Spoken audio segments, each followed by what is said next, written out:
अस्सलामुअलैकुम, क्या हाल है? ठीक है, welcome back my village life blog, my new blog. अज असी आए अलहमदुलिल्ला मंडी सिटी शहर मंडी का ते आए हैं सिर्फ इस वजह तो कि साड़ी ना बंजी हुई है माशाल्लाह।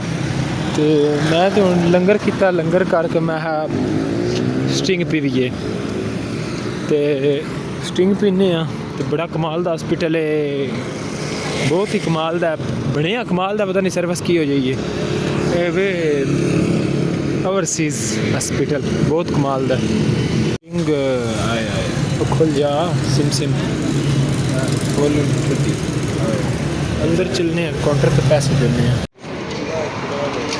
ये हॉस्पिटल है बड़ा कमाल।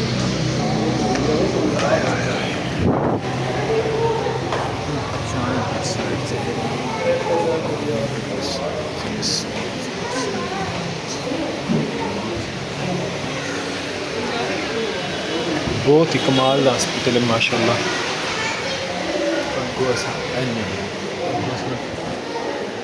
थल्ले उतर जाना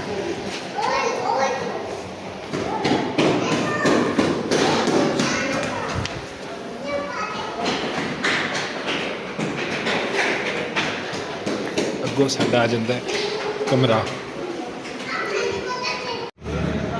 इत्थों जी पी रहे हैं जूस मैंगो दे त्याड़ू का, बड़े कमाल दे माशाल्लाह बना के फ्रैश देंदे न।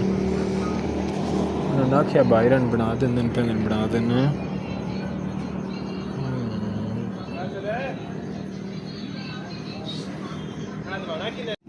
लैन दे मेहरबानी शुक्रिया।